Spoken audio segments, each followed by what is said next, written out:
अब आई गुर्जर शब्द की बात, है तो ये पुरातत्व की। ये समझिए कि मैंने आपको बताया कि ये द्वापर से लेकर त्रेता से लेकर अब तक चले आ रहा गुर्जर शब्द। अब इसकी एक क्वालिटी थी, ये एक कल्चर बन गई थी, गुर्जर कल्चर। और इसका अपना संगीत भी था, इसकी अपनी भाषा भी थी।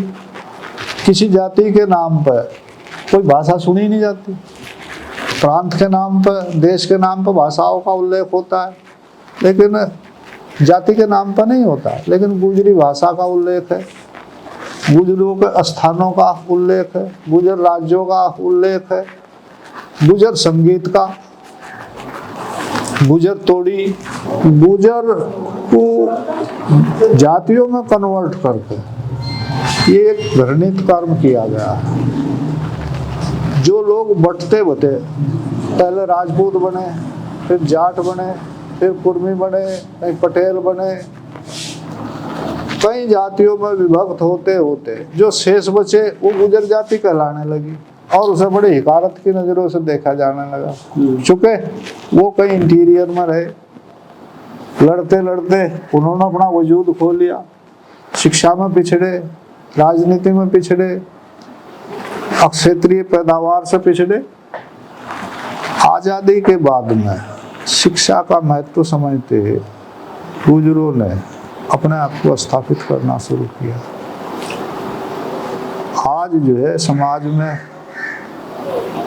ये अपने वजूद की खोज में भी लगे और अन्य जगहों पर, प्रशासनिक जगहों पर, राजनीति में भी अपनी पहचान बनाने का प्रयास कर रहे हैं। और आशा ये है कि इतनी रॉयल कौम कोई दूसरी है नहीं, ये पुनः अपने पुराने अस्तित्व को प्राप्त करेंगे। लेकिन इस युग में चापलूसी का,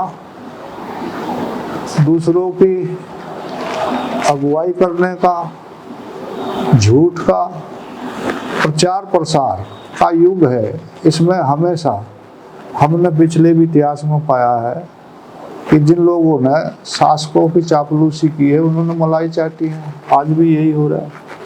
लेकिन मैं आपको बताऊं कि इस जाति के पास एक चीज ऐसी बची हुई है जो अन्य किसी के पास नहीं है, और वही इनकी असली पूंजी रहेगी।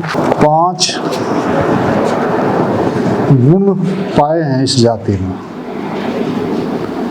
सर्वप्रथम गुण इस जाति का, गुजर जाति का या गुजर संस्कृति का, ये बलवान होते हैं। किसी व्यक्ति में बहुत सारी ताकत हो सकती है, बहुत अच्छा पहलवान हो सकता है, लेकिन कोई जाति विशेष बलवान हो ऐसा नहीं पाया जाता। दूसरे नंबर पर चरित्रवान होते हैं। चरित्र के मामले में गुजर का कोई सानी आज तक हो नहीं पाया। तीसरे नंबर पर बलिदानी। बलिदान जो गुजर कर जाएगा वो कोई अन्य जाति नहीं कर पाता। इसके कुछ दृष्टांत इतिहास में भी पाए जा। आपकी राजस्थान में मेवाड़ की रक्षका पन्नाबाई ने अपनी औलाद का बलिदान दे दिया। हमारे धन सिंह कोतवाल ने अपने गांव का, अपने परिवार की आहुति राष्ट्र के निर्माण के लिए दे दी। और बहुत सारे बलिदान ऐसे मिलते हैं अब जो दूसरों के लिए अपने प्राण न्यौछावर किए हों, ऐसी सिर्फ गुजर संस्कृति अथवा गुजर जाति में मिलते हैं। चौथा, स्वाभिमानी। ये आदमी, ये जाति इतनी स्वाभिमानी होती है कि ये कभी किसी की चापलूसी नहीं कर पाती, इच्छा रखकर भी नहीं कर पाती। ये इनका जेनेटिक गुण होता है। पांचवा, निष्ठावान। ये समाज के प्रति, ये नहीं कि ये किस जाति का है मुसलमान है, गुजर है, ब्राह्मण है, क्या है, जिसके भी प्रति उनकी निष्ठा होगी उसके लिए प्राण तक दे सकते हैं, पर गद्दारी नहीं कर सकते। तो 5 गुण इस गुजर समाज में ऐसे हैं जो धरोहर के रूप में ऐसे हैं कि ऐसा भी समय आएगा जब सच्चाई की, अच्छाई की, चरित्र की, निष्ठा की इनकी पहचान होगी। उस समय पुनः यही स्थापित होंगे, दूसरे सब बादलों की तरह से छट जाते।